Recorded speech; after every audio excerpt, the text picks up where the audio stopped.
I don't know, let's wing it and see. If when you need to speak, you need to take off the camera because of your internet quality, we can do that. Let's go live, Dave.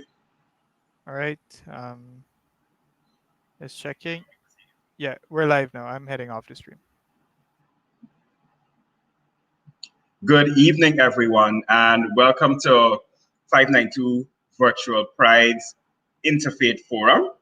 We are bringing the curtains down on a week of activities which started on June 7th, last Monday, with a live launch on SASOD Guyana's 18th anniversary. And we've had a busy and hectic week of activities. And this Sunday, Pride for us couldn't be complete without talking about faith.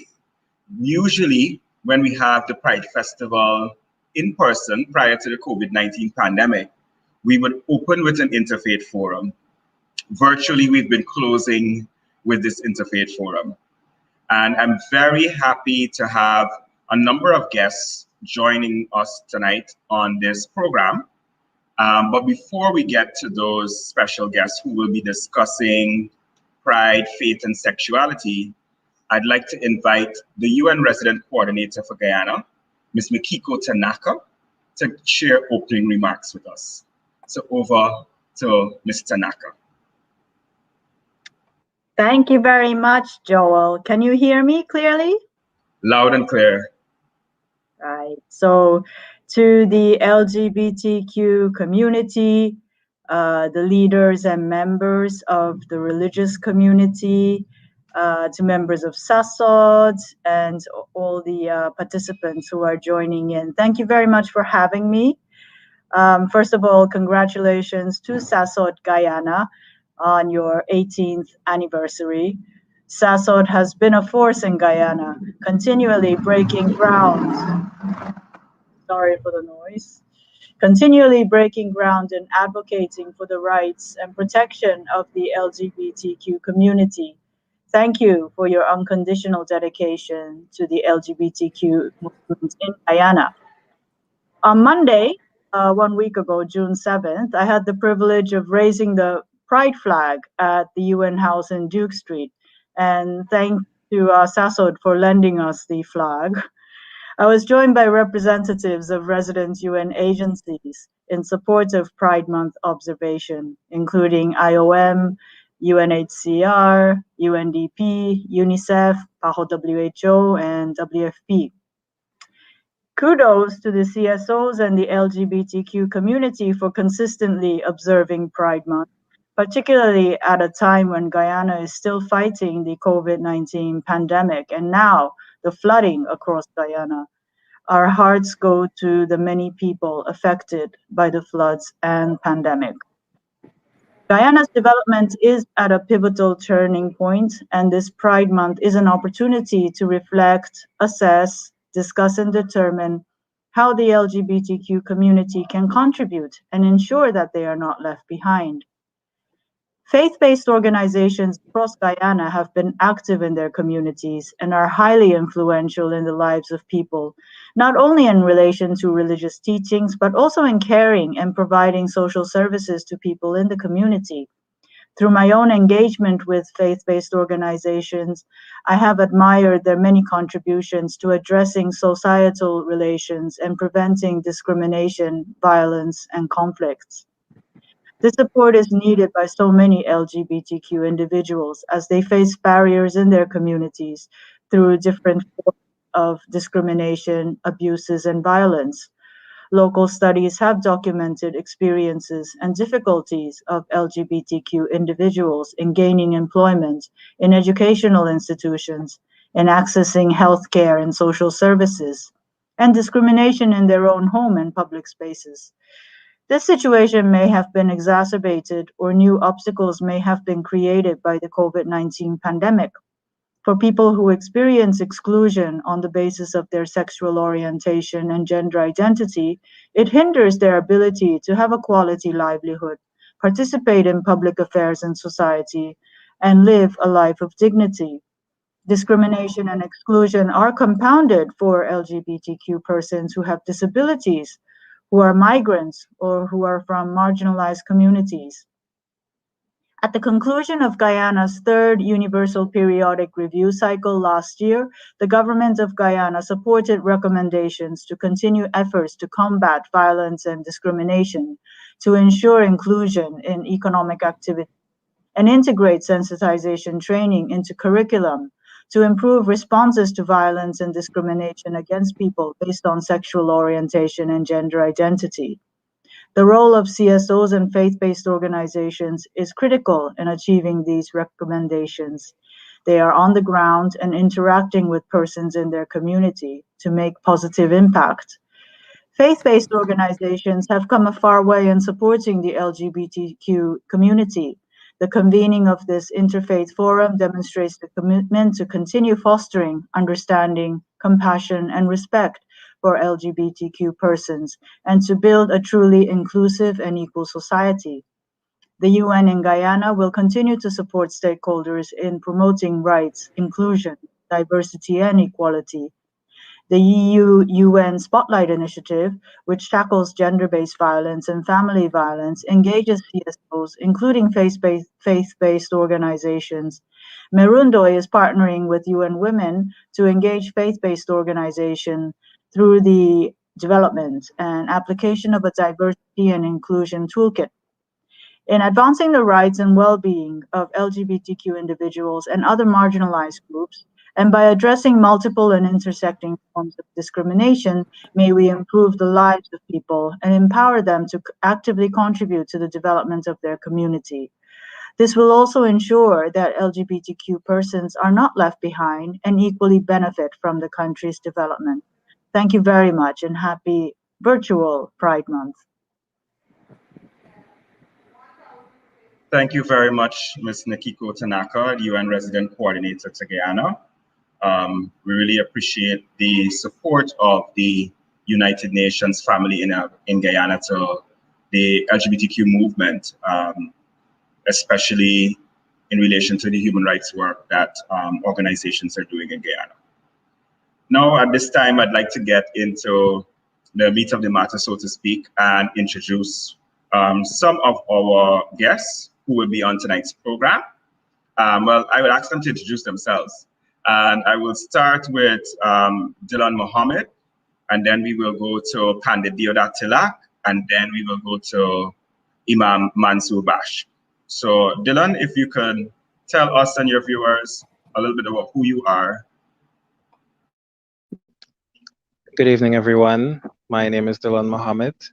I am a queer Christian, which means I belong to both the Christian religious community and the LGBTQ plus community.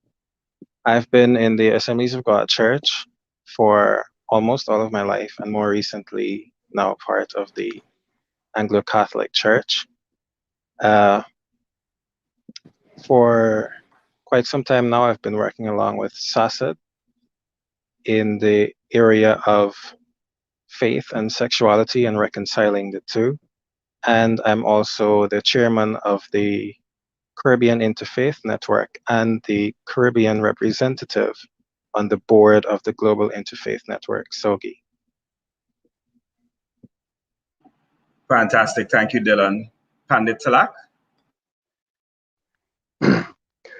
Greetings of peace. Wanakam to each and every one of you. Assalamu alaikum wa rahmatullahi wa barakatuh to my brother Mansoor Bash and to all the viewers. My name is Pandit Deodat Muridal Tilak, and I am the spiritual advisor and priest in charge of the Sri Samayapuram Mariamman Temple and the spiritual advisor to the Guyana Tamil Hindu Sangam. I'm currently serving at the second tier of government, and that is at the regional level for the Regional Democratic Council, Region number 4, Damarar Mahaika. And since I'm passionate about human and community development, I'm here in support of the LGBTQ plus community cause, and that is the respect for human rights, for all human rights as human rights. I do not label myself. I do not believe in labeling. I am just a guy who is experimenting and exploring my sexuality and my interests in life. My primary field is clinical psychology. My secondary field is theology. Having said that, I would have served on numerous board, and I'm also the former chairman of the Guyana Interreligious Organization as well. So that's it for me tonight. Thank you very much, Pandit Tilak. Pandit Tilak has been a supporter of SASOD for as far back as our 10th anniversary. I can actually remember we had a celebratory forum at the Murray House on Camp Street, where Pandit Tilak spoke on that occasion, and he has been a guest speaker at our International HIV/AIDS Candlelight Memorial on one occasion as well. So we're very happy to have you here, Pandit Tilak. And I'll ask Imam Bash if he could introduce himself to our guests. Thank you very much, Paul. Assalamu alaikum. Good evening to all of you, my friends. I must say that I'm privileged to be among you people, and wherever there is human rights, a human rights fight, I'm very happy to be part of that. And so I'm the Imam of the Mosque in Brickdam. I'm also this General Secretary of the Guyana Ahmadiyya Anjuman Ishat Islam Lahore. I'm also part of the Interreligious Organization, and they have appointed me as the liaison to PANCAP in relation to the fight against AIDS, HIV and AIDS.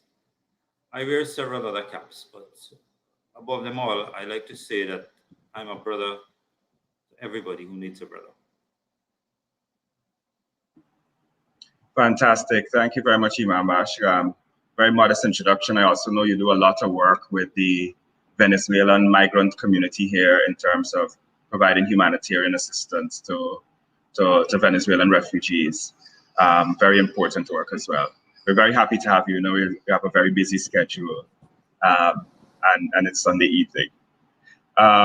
Thank you all for the introductions. We'll get straight into our program. I'm just going to ask a couple of opening questions, and we're also going to be able to take questions from our viewers.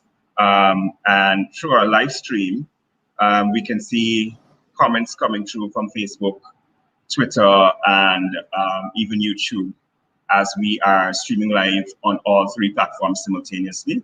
And some guests have also started to join and make comments. I want to welcome Daniel and RT on our Facebook Live, who are greeting our guests as well, and ask if you can just send your questions through to the chat, and we will be sure to share those with the panelists as we go along. I want to start with Dylan in particular, as at the moment the only community representative, so to speak, on our panel. Dylan, a lot of LGBTQ people, a lot of queer people who are out have great difficulties with religion, not just Christianity. How has your journey been really reconciling your sexuality with your faith to a place where you are able to openly identify as being both queer and Christian, which is very uncommon in Guyana and the Caribbean? Tell us about your journey. All right. My life has been a journey of searching for answers, and I wouldn't get too much into my personal story, but in terms of sexuality and religion, I grew up in a very fundamentalist home and fundamentalist church, and so it's always been drummed into my head that, you know, homosexuality is a sin, or any sort of queer sexuality is a sin, etc., etc., etc. But in my own experience, knowing, you know, to myself that this is the state of my sexuality, and no matter what I try, it doesn't change. I kept looking and looking for answers. I remember during Bible college, I always questioned, you know, something has to be wrong, because if God created me and this is who I am, and I'm not changing no matter how much I pray, I fast, I experiment, I try different things, it's not changing, you know, definitely there's a loophole somewhere. So I decided to go on my own search looking for the scriptures in. By the way, I'm also good with languages. Those who know me, I'm a polyglot as well. Uh, so I actually looked into Strong's Greek Bible for, getting into an interpretation of the actual scrolls in Attic Greek of the New Testament. And when I looked at it, it actually, I didn't find any interpretation that was actually homophobic. And then subsequently, I went into looking at older versions of the Bible uh, and found that there were cases where the translation would have been changed either on purpose or by mistake to into homophobic scriptures. So having gone through that, I kind of found the piece that, what, maybe after all, God is not homophobic. I mean, this is my own journey in terms of actually looking for the answers from the scriptures. But, most people may have a different journey, but actually having the peace, knowing that God doesn't hate me for who I am, is very relieving.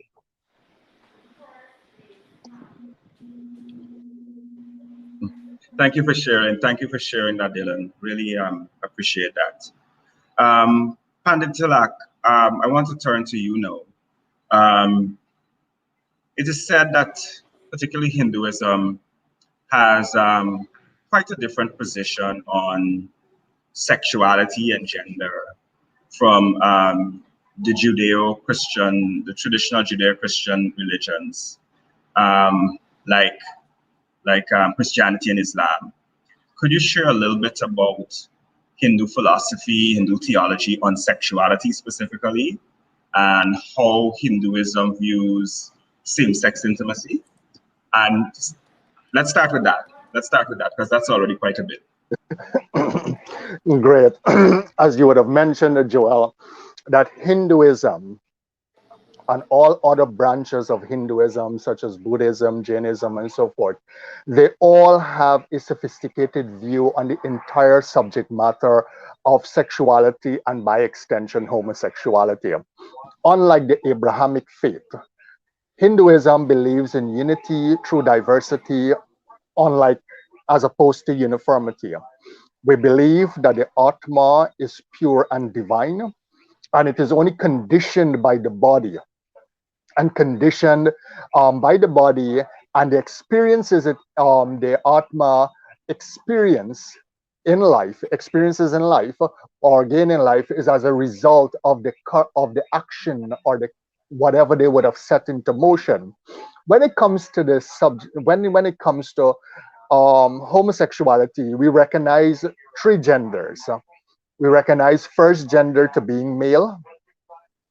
We recognize the first gender as male, second gender as female, and the third gender, it's referred to by many different names such as Hidras, Tirunangais, Jogappa, and so forth. The third gender, where you are neither male nor female, and that is where all persons within the LGBT community fall under the third gender. We believe that sexuality is a spectrum. Okay, it's not only about biology; it's also about it's about our hormones. It's about our anatomy. It's more than just religious belief.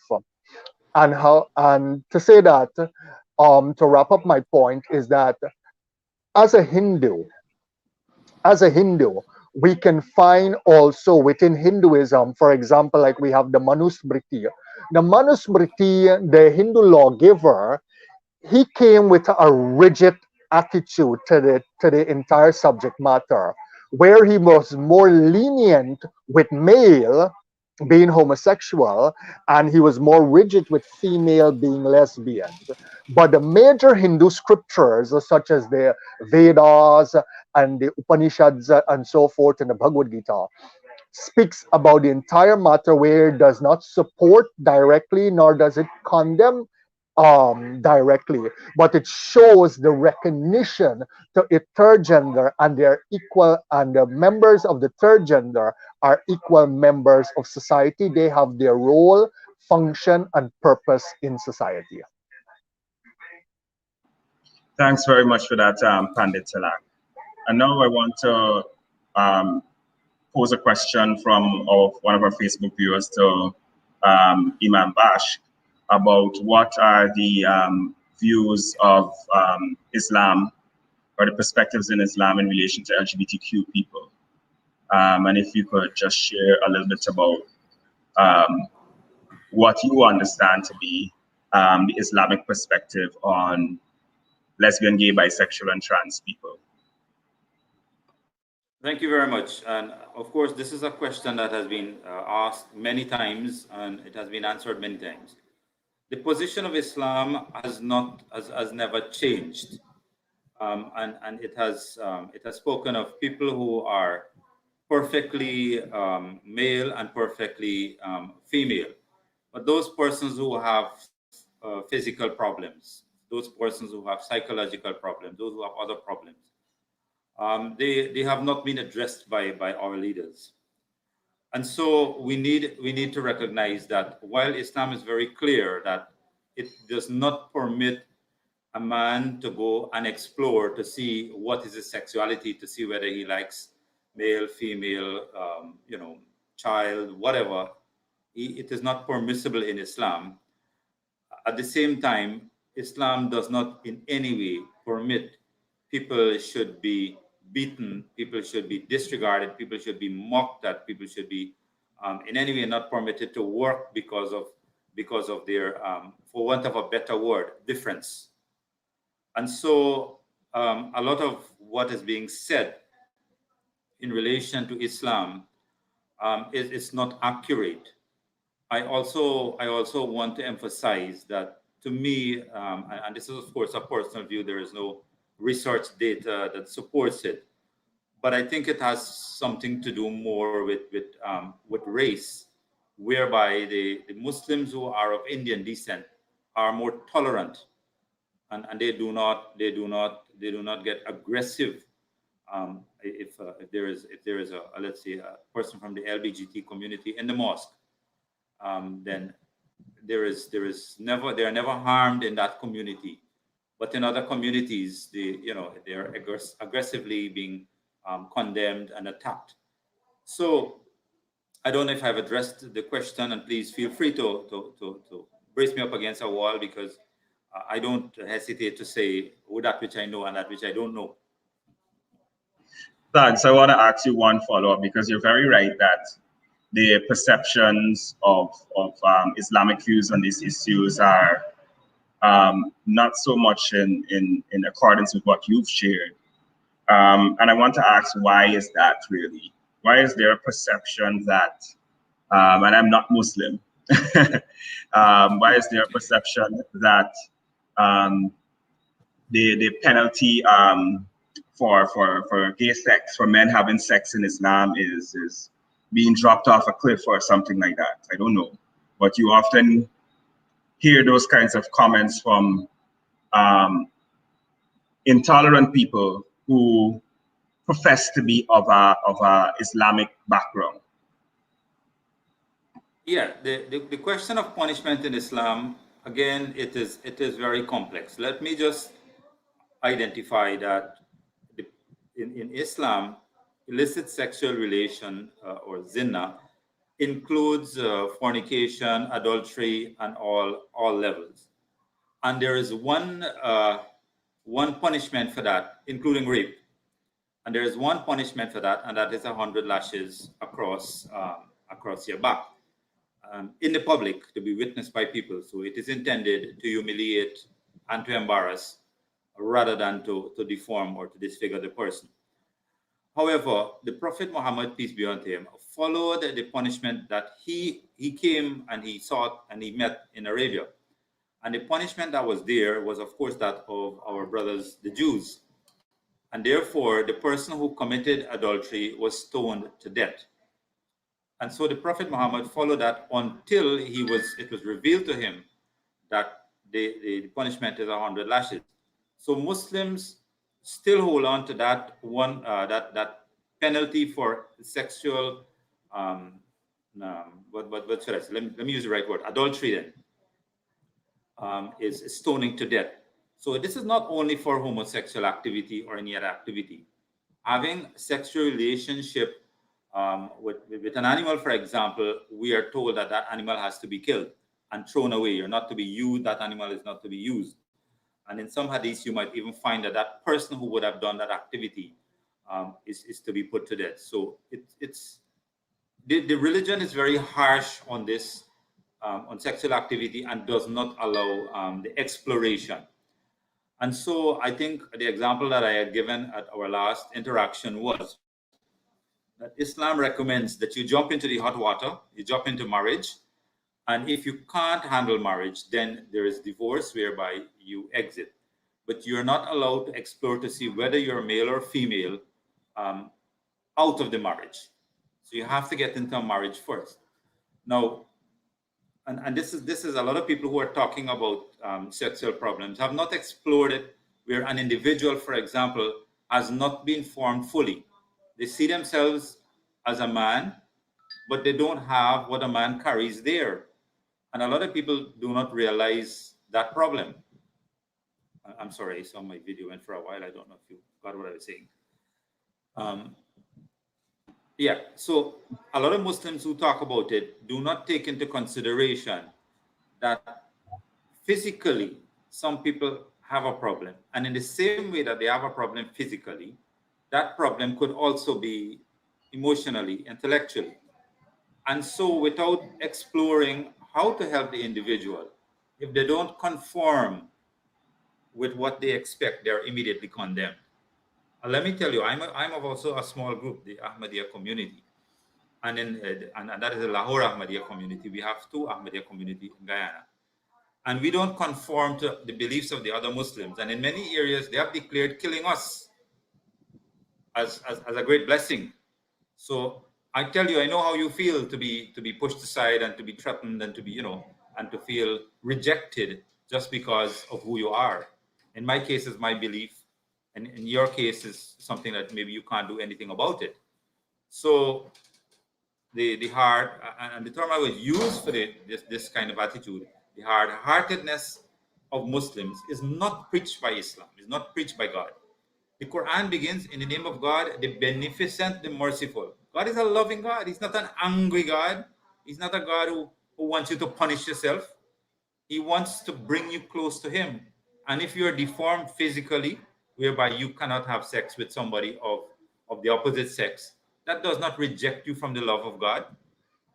If you're deformed intellectually, emotionally, whereby you can't reason like the normal person, you have a different set of needs and criteria. And I don't know enough on this topic for me to talk about it. The only thing I want to talk about is that the love of God is there for you. He created you. So if we are to blame anybody, then he's the one to be blamed. And he takes the blame. He loves you. Right. So that is, when I get started on this topic, I don't want to dominate the program. Thanks for that. I'll actually come back to some follow-ups, but I want to bring in Pandit Tilak on another question, particularly around gender identity. Pandit Tilak, I know that there's a scripture, if you will call it, in the Bhagavad Gita, which recognizes a third gender. Specifically says, be it whether man, woman, third, or other gender. Can you speak to the position of Hinduism, particularly on gender identity and transgender and gender non-conforming people in particular? Great. Thank you for that question, Joel. And to my brother Mansour Bash, you're not the Mansour Bash I know. Where's the enthusiasm, Mansour? However, let me answer the question. As I would have mentioned in during the question, when you asked me the first question, as I would have mentioned, that when it comes to the subject matter of sexuality in its entirety, Hinduism does recognize a third gender. Okay, but because of outside influences and colonization and so forth, Hindus were taught and Indians were taught to think less of themselves and so forth. We have seen gender fluidity within the Hindu scriptures and Hindu tradition and culture.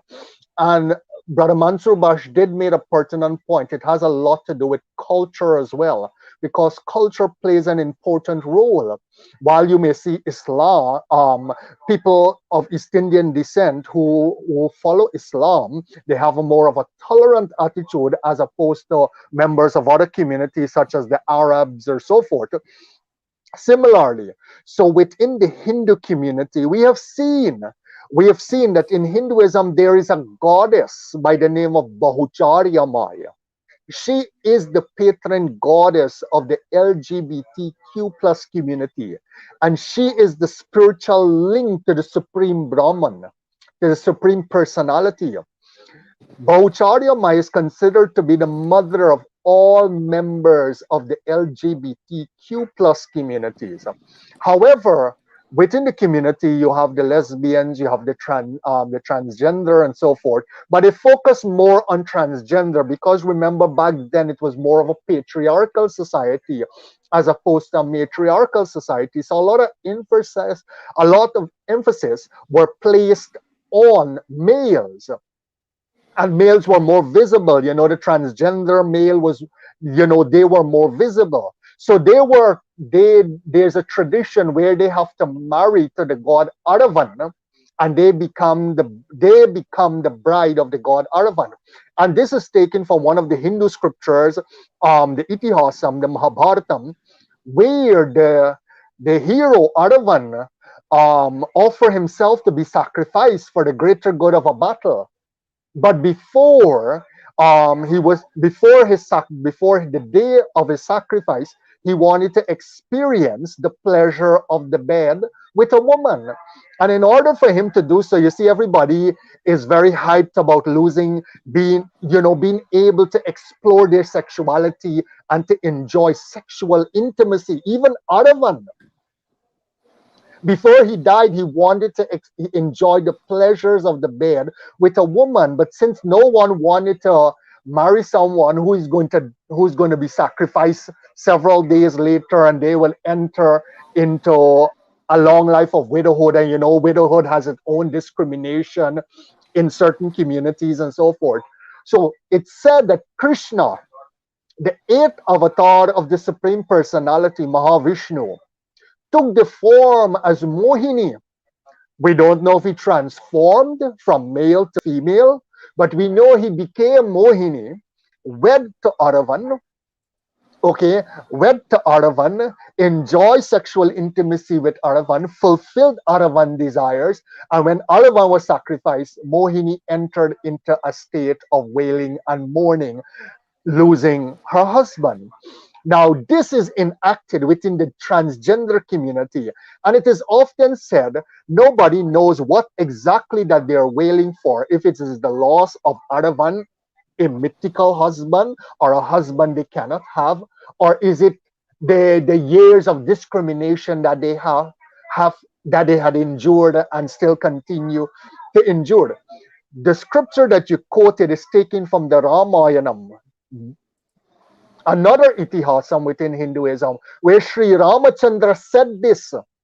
He said, be it male or female, and the word he used is napumsaka or nipumsaka, which says, he who is neither male nor female, Yanasami, does not conform to, to a particular gender, okay, and so forth. They are all my creation.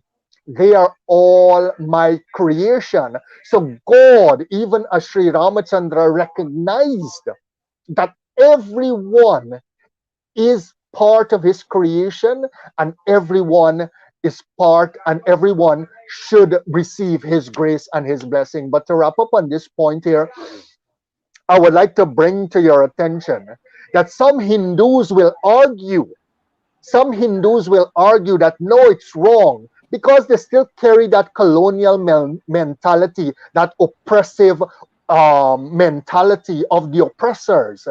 Okay, and they would bring in the Manusmriti.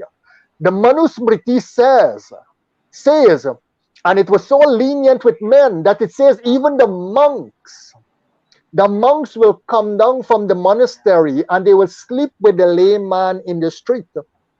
But they got off very easily because it is said that if a man should have sex with a man or a woman on an ox cart or in the water or during the day, all he needs to do is take a bath, change into new clothing, and carry on with his life. But if a woman should have sex with a virgin, that she's made to have her head shaved, a finger cut off, or two fingers cut off, etc., because in this context, and I'm not supporting it, but I'm just telling you contextually, is that it is said that if an older woman do this to a virgin, because you're looking at the dynamics here, that she would have coerced the young girl into sexual activity. And since in Eastern culture or in most culture, this thing about virginity seems to have paramount importance, that if a girl you loses her virginity not on her marriage bed, outside of her marriage bed, she's considered damaged goods. And you know Indian mentality when it comes to these little tokens and so forth. She is made to have her head shaved, etc., etc., etc. But it does recognize, and the final point we have seen, even one of our saint, Bhagirath, who is praised and glorified for bringing the celestial river from the celestial world, Ganga, to the earth, he is said to be born, he is said to be the product or the progeny between the sexual contact between between two women, because his father, King Dilip, when he went to perform austerity to achieve the fate that Bhagirath would have achieved, he died. And since he didn't have an heir to the throne, I don't know how they contracted how they extracted his semen, and they took it, and the instruction was, it is said that Lord Shiva himself instructed, let the two queens of King Dilip enter into a state of sexual intimacy, and then one of them they got impregnated, and so he was born out of the union of two women. So Hinduism in itself is so diverse, even on our temples, in our temples Right. sculpture, you can see Expand it. I wanna move on. these activities. Sorry, thanks, Planet. I want to move on a bit. I was speaking and didn't realize I was muted. Just because we have a limited amount of time, and I want to be able to hear equitably from all our guests. But thanks for the very detailed explanation of sexuality and gender in Hinduism. I want to read a comment that came through on Facebook before I move on to Dylan. And Shisha Yadil says, thank you for highlighting the role that patriarchy plays in various ethnicities. Women continue to be subjugated in Indo-Caribbean cultures. Unfortunately, we were supposed to have two women faith leaders, one from the Christian community and one from the Hindu community, who are not able to join us this evening.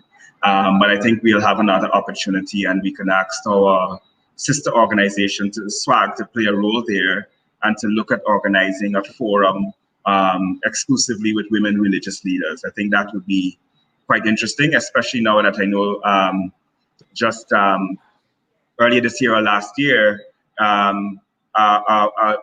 Women Faith Leaders Network was launched under the Interreligious Organization, and I know that the UN family in Guyana played a role in supporting that.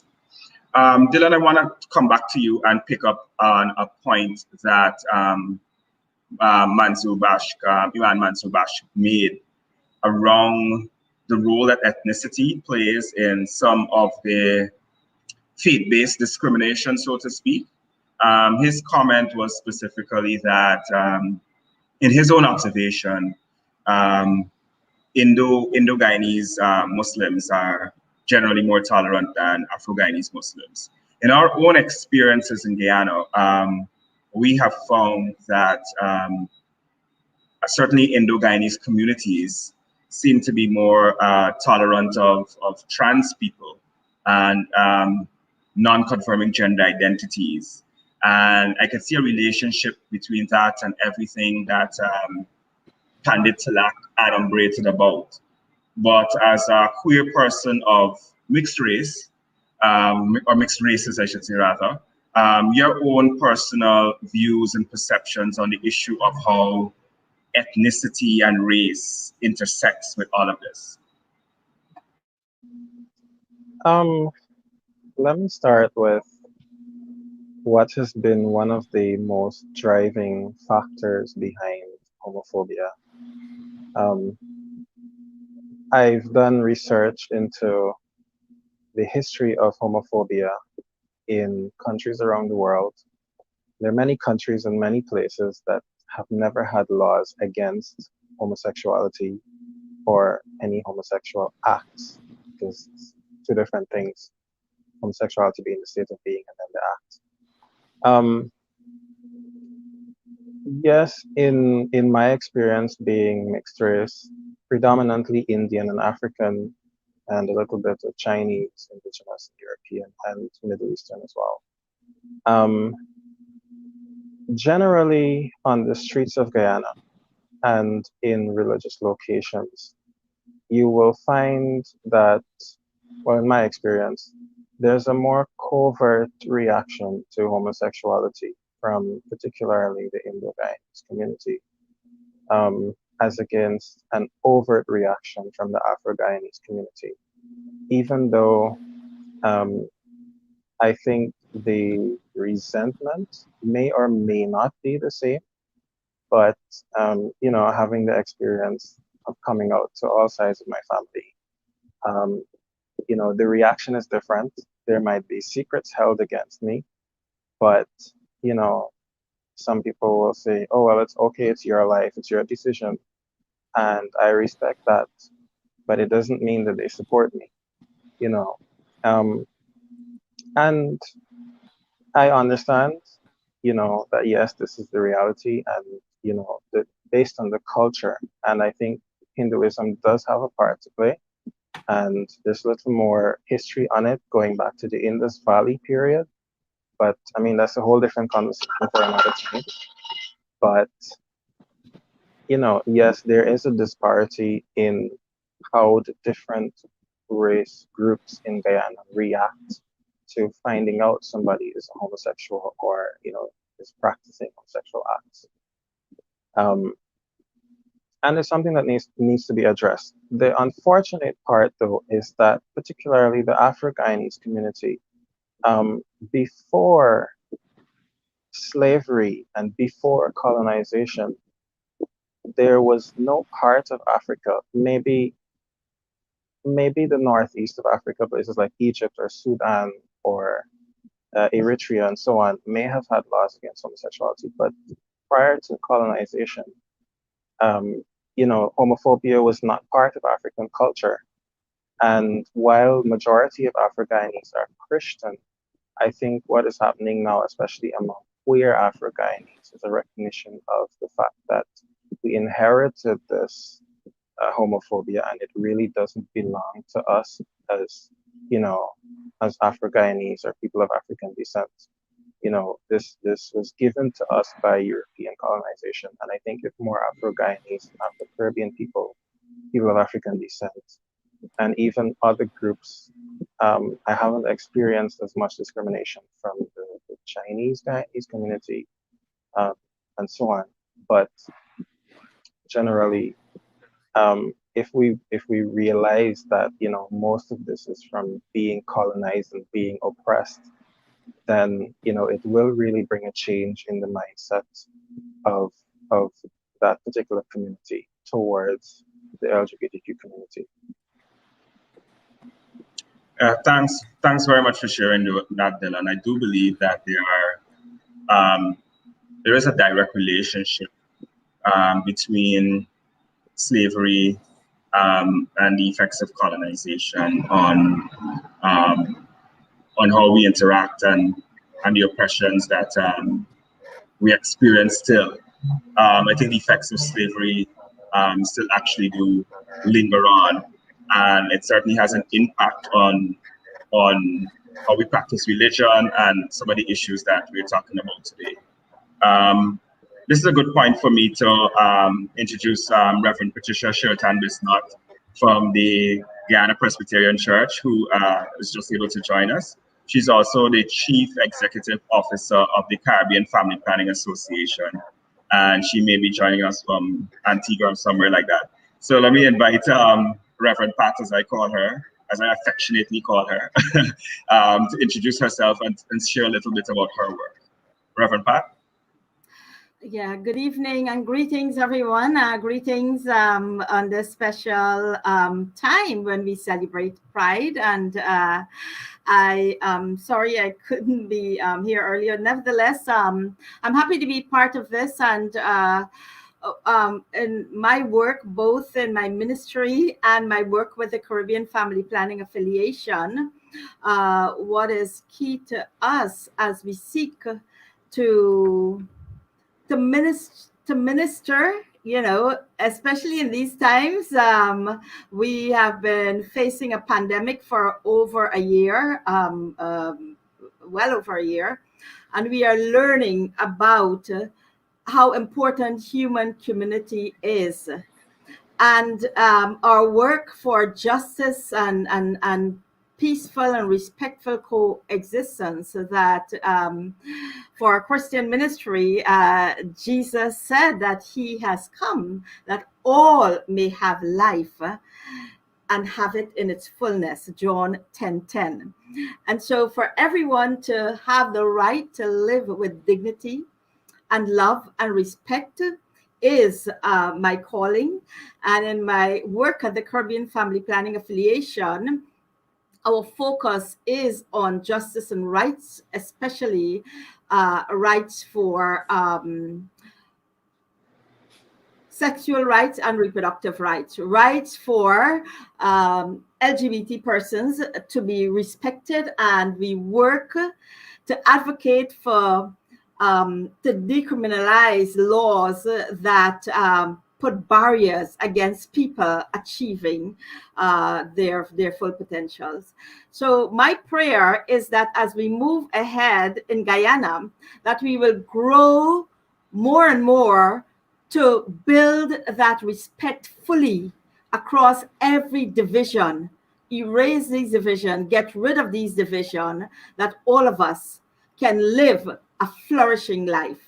A flourishing life for each one of us is to build up a flourishing society, full of dignity, full of love, and full of respect. Until we can address these issues among our LGBT brothers and sisters, we would be unable to be the one people, one nation, one destiny that we pray for.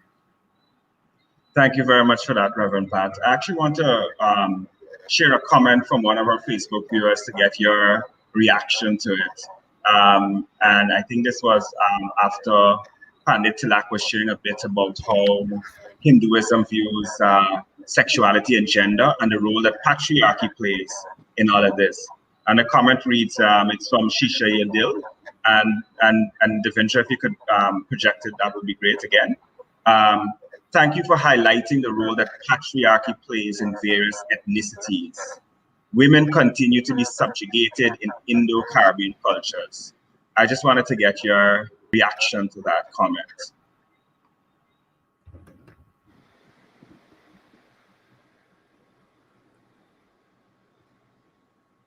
Would that be me? Sorry. Yeah, yes, Reverend Pat. Yeah. I'm sorry, I thought you were talking to Pandit Tilak. Yeah. Okay, yes. Sorry. It is true that we live in a highly patriarchal society in terms of a driving ideology of where relationships are constructed by power, and that goes across all kinds of relationships. In terms of our culture, we have a common culture in Guyana where patriarchy is pervasive in every aspect of the society. Regarding what is mentioned about Indo-Guyanese, I don't know what, maybe this experience come across, this is an experience in some aspects, but I think in every culture across Guyana, we have this sin of patriarchy, where male dominance is prevalent, and it's actually legitimized across many religions and in the culture per se. And we can see that at every level, in the political level, in the religious level, and in terms of culture, in terms of which of our culture would have more prevalence of patriarchy. I think that it's a little bit more complex than a simplistic answer response. Yeah, and I don't think Maybe a specific aspect that the person is speaking about. right, and I don't think we need to compete for that. This is which culture is more patriarchal than the other, or which culture is more homophobic than the other. That's not a badge of honor. I want to come back to Iman Bash with a comment from with a follow-up from Daniel about Daniel Muhammad about specifically where in the Quran condemns homosexuality, and he is saying that he has read the hadiths, which is apparently the sayings of Prophet Muhammad on homosexuality, and he's questioning the accuracy of some of these things that have been said. And he is absolutely right in that while there has not been any mention of homosexuality directly to say that it has been condemned, it is taken by analogy, because we know the story of Sodom and Gomorrah, where they were destroyed, and the action, their activity, where it says they went to males instead of females, and they were condemned because of that. The Quran is a reminder. It's not bringing a new set of rules. And so the Quran claims to have all the beautiful teachings of all the scriptures that went before. And basically, unless it has been allowed before, then it is not considered allowed in Islam unless there is a specific guidance to that effect. So there is this website, aail.org, and which is our website, aail.org. And there's a beautiful search facility in the Quran, which if you just type in the names that I mentioned, you will find the references there. So it is condemned. It is definitely condemned in Islam, the activity. There's no question about that. But I want you to understand my position in that while Islam lays a strict guideline, strict rules, the interpretation of that rule in every situation is dependent on the judge. So understand that very clearly. And Islam does not speak in any way about the queer, about the intersex, about the persons who are not developed. And I'm talking about physical, that you can see, because some people cannot see, even when we are talking about abstract ideas and talk about emotional development, and they cannot see that. I'm talking about things that people could see, where a person's physical organs have not been developed. Islam does not speak about that in any way. What should that person do? Should that person then be condemned all his life because he has physically he has not been developed? And so I say that God loves us all. I say that it is the person's fundamental right to exist, to grow, to develop. The person does not need to be segregated because he looks differently, because he thinks differently, because he does something differently. Where we are punished is when we go beyond that which is allowed to us. Islam recommends one partner. And if even as a normal person, if I should go without having more than one partner, again, without the nikah or the requisite guidance, then I'll be also I should also prepare myself for that 100 lashes that I talked about earlier in public. So it's not only goes for the person who is queer, and sometimes we tend to throw that stone very quickly without looking at our own selves. It goes for everyone. I don't know if I've answered the question. Yes, thanks. And I have one follow-up, unrelated, but this has kind of been at the back of my mind.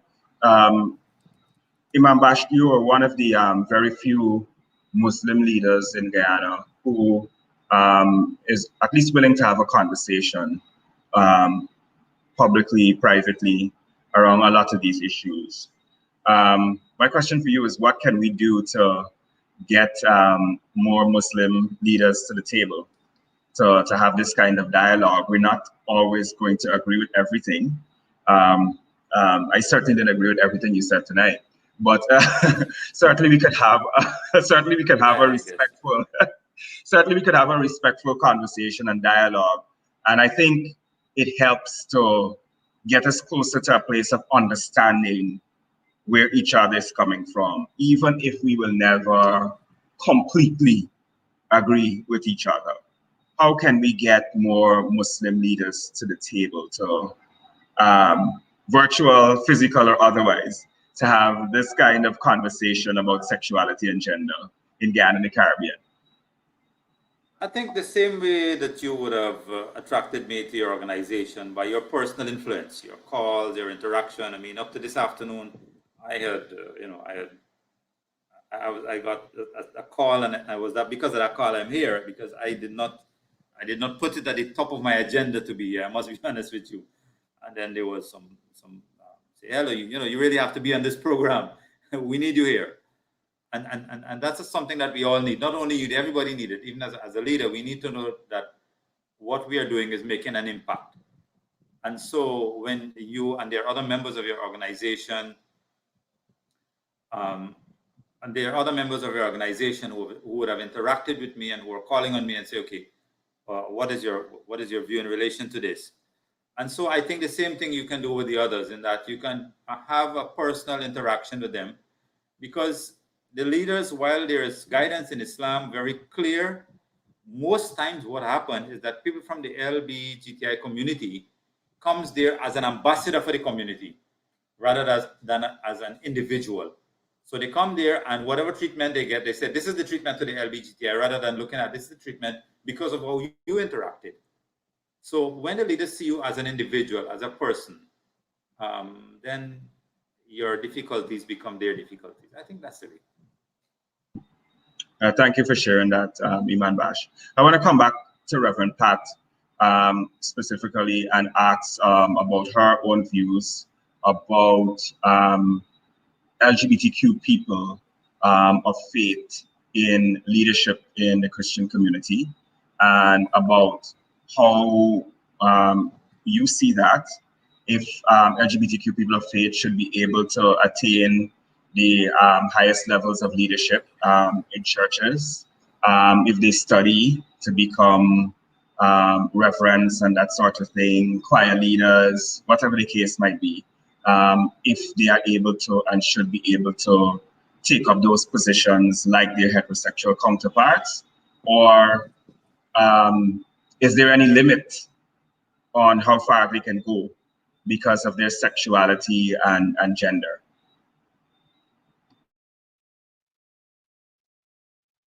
Oh, you have to unmute your mic, Reverend Pat. Thank you. Yes, well, it has been an ongoing controversy in the Christian community across the denominations, causing a lot of divisions. But this is happening because we are making progress and advancing, and everyone does not always agree. So the fact that we can have these injustices put on the table, dealing with them, it's painful. But we have seen, I think over the years, quite a bit, let me rephrase that, quite a bit of progress. And in the Caribbean, we do have persons who are from the LGBT community, LGBT persons who are leaders in churches. And I think more and more there's an openness to receive persons. One of the biggest concerns in the Christian community has been regarding same-sex marriage. And so every time we begin to speak, it comes to this. But I think in terms of openness in the community, in terms of persons playing a leading role as ministers, but also in terms of the leadership in churches, as elders, and I think we must continue to build, our allies, and we must continue to press ahead. One of the conferences I participated in, what's it called again? The big global conference that took place in April, which was supposed to be last year, November. You know the one I'm talking about. Yeah. Yeah, I don't remember it right now, but it was really amazing to hear, from LGBT church leaders in this conference from different Caribbean countries about the work and the struggle continues, the challenges continue, but that we are able to meet each other as more than human beings, but as brothers and sisters, across a table and sit at a table. It's good. So it's a work in progress, and we must continue. And I'll also refer to what the Imam said. I think these faith communities, are the same in terms of their meeting and their engagement with LGBT persons. So let us build up. Let us build up and transform the relationship. And when I came in, we were talking about patriarchy for people to understand.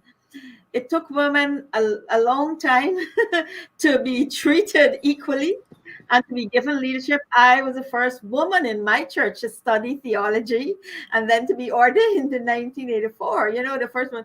And we know, there was apartheid, we were still dealing with racism, so much division, humanly constructed division. So we really need to press on with it.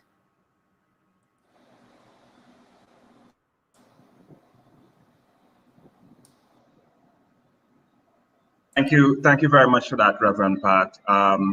It actually, what you shared there actually reminded me of what you wrote in an op-ed about 2 or 3 years ago, which we shared this afternoon ahead of the program in the Starbuck News in the diaspora column on building intersections between faith and sexuality. Very important as well.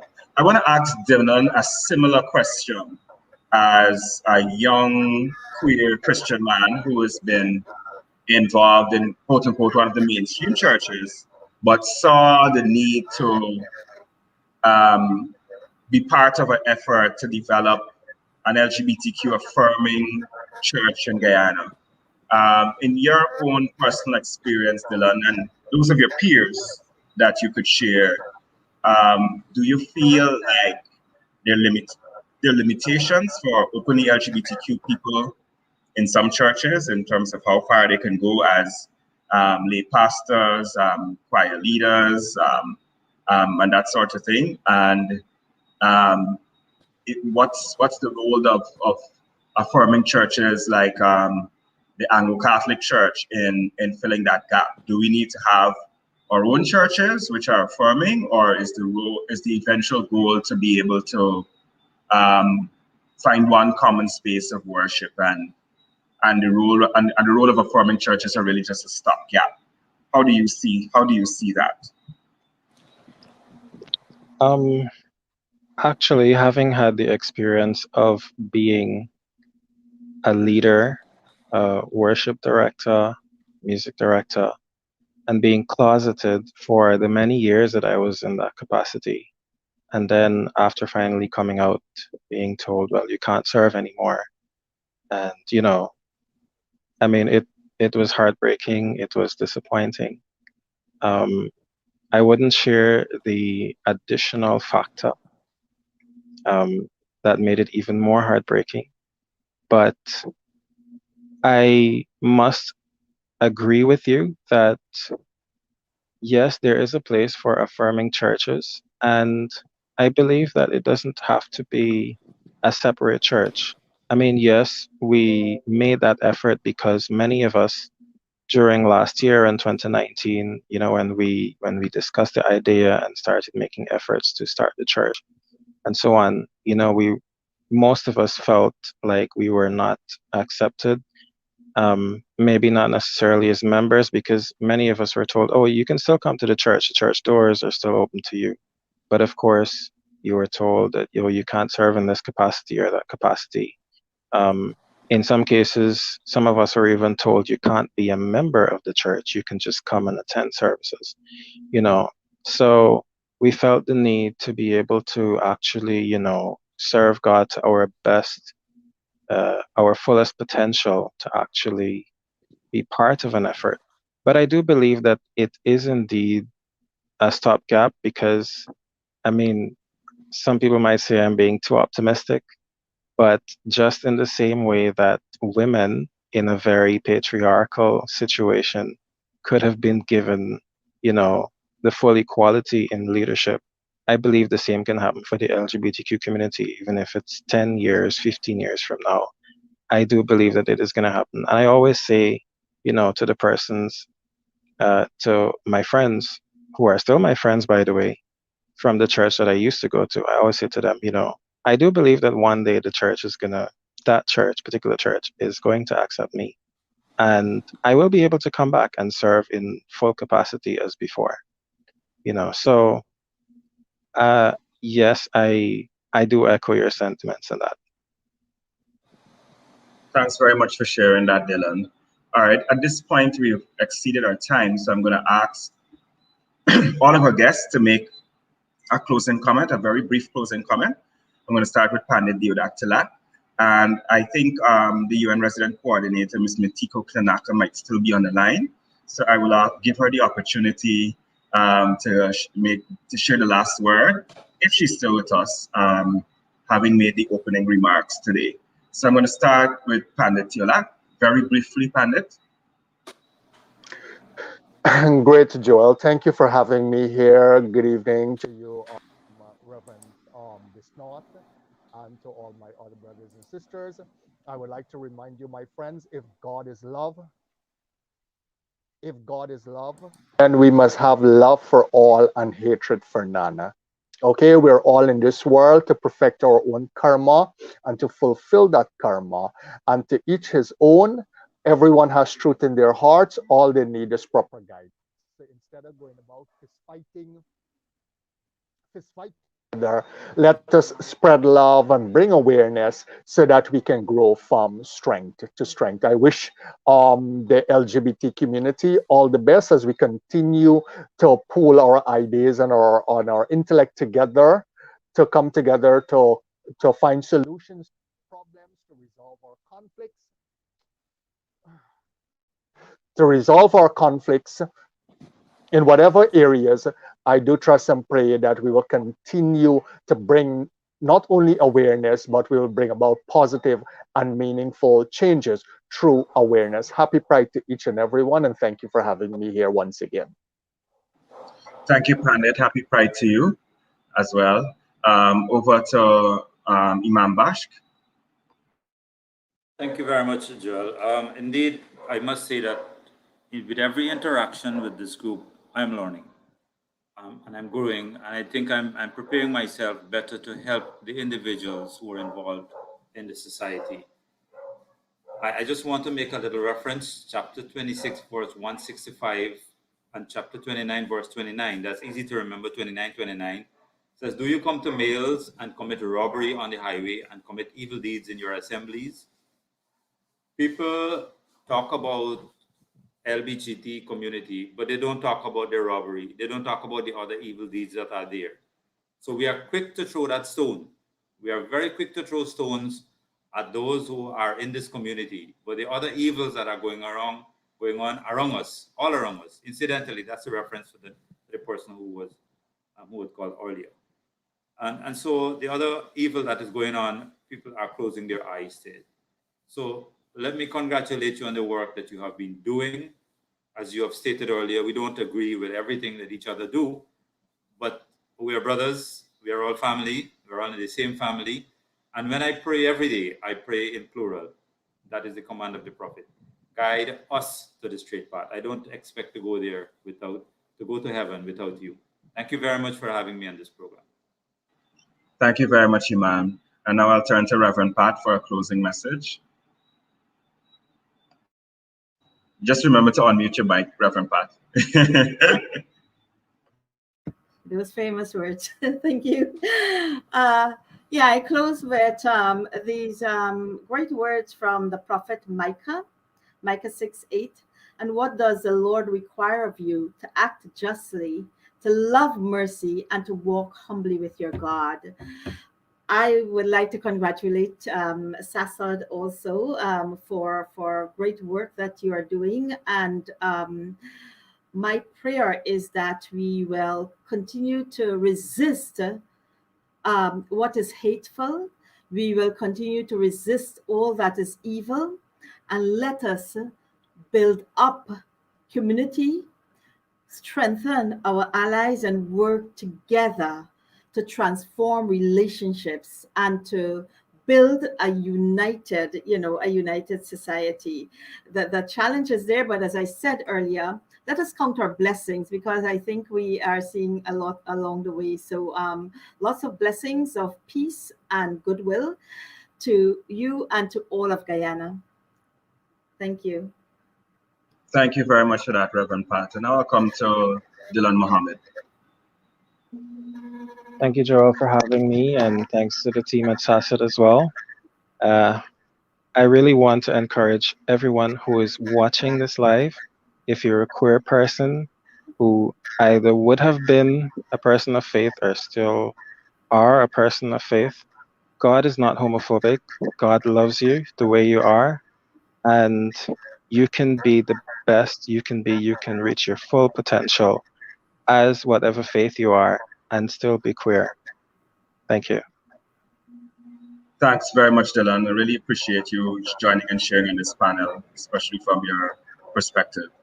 And since she stayed with us on the entire program, I just wanted to, this was definitely not planned, but I just wanted to give the UN resident coordinator, Ms. Mikiko Tanaka, who graciously shared opening remarks with us, to the opportunity to have a closing word. Yeah, thank you very much. I learned a lot, actually. It's the first time I've had this, opportunity to learn from this kind of platform. Very educational. Thank you very much for having me. I think two thoughts. I think certainly from the human rights and legal framework, the need to push for equal rights and the inclusion of the LGBT community. But secondly, this kind of reminded me of the same fight that's maybe there was a head start, but still ongoing in terms of gender equality and religion, and the scholars that are and many female scholars now that are looking into the scripts of the various religions to basically find that religion does encourage and embrace equality and inclusion of everybody. So yeah, thank you very much for having me. I think the UN system would continue to support your efforts. Thank you. Thank you very much for joining us, Ms. Tanaka. And especially thank you to all our guests for making it on a Sunday evening to have this conversation live on Facebook, Twitter, and YouTube with us. Thank you as well to all our viewers who are tuning across all three platforms, and for those who were so brave to share their comments and questions with us across the platforms as well. It certainly enriched the discussion, and I do agree with Bibi Ahmad that this kind of discussion needs to continue, and as well as to be more inclusive. And I think we will challenge ourselves to have another conversation specifically with women faith leaders as well. that brings us to the end of our Pride Interfaith Forum, and also to the end of 592 Virtual Pride. It's been an intense week of daily virtual activities, but Pride Month is certainly not over. Our followers on social media can certainly look forward to us sharing a lot of the content that we have generated this week on our social media platforms. All of the programs that we've had are available on YouTube and Facebook and Instagram, so we'll be resharing those throughout the coming days. You can also look forward to a webinar on diversity and inclusion in the workplace, which we're partnering with the Georgetown Chamber of Commerce and Industry and the Women's Chamber of Commerce, Guyana. And that will be held on June 24th. The more information will be available on our social media in the coming days, and that will be a very interesting webinar, which specifically looks at issues related to women and LGBTQ people in relation to the right to work. So we're very excited and going to be intensely planning and organizing that webinar over the next few days. Definitely continue to follow us on all social media platforms. SASOD Guyana is on Facebook, Instagram, Twitter, YouTube, LinkedIn, with the handle at SASOD Guyana, and all of our activities and updates will be available there. So definitely continue to engage with us on social media. I want to wish the UN Resident Coordinator and the rest of the UN family, the persons who provided support in the background, Human Rights Advisor Trisha Tika, communication consultants, FIFA, and the others who we've been meeting with over the last few weeks. Thank them as well for their support. Thank the faith leaders who have joined us. Dylan, from your position as chair of the Caribbean Interfaith Network, thank you very much as well. And to all our viewers and participants, not only tonight, but over the past week of activities, for tuning in religiously, so to speak, especially the folks from the LGBT Guyana and Diaspora group, who really participated in all of the activities this week and have been very proactive in assisting in promoting our activities. We want to thank all of you as well. Virtual Pride 2029 could not have been a success without you. Again, like we did last night at the Caribbean Inferno Pride Party, we want to encourage everyone to get vaccinated so that we can achieve at least 55%, 85% vaccine coverage in the adult population in Guyana, so that next year we certainly would have been able to beat this COVID-19 pandemic, and we can return to the streets of Georgetown to have a Pride parade and to have a Pride party and all the activities that we enjoyed between 2017 and 2019 before the COVID pandemic took over the world. I think the solution is in the vaccination. Now that we have this invention, this medicine available to us, and we need to take advantage of that. So we'll continue to encourage everyone who is an adult and able to get vaccinated so we can beat the COVID-19 pandemic. Thank you again, and happy Pride to everyone. Enjoy the rest of your evening and have a great week. Bye. Thank you. Bye-bye. Bye-bye.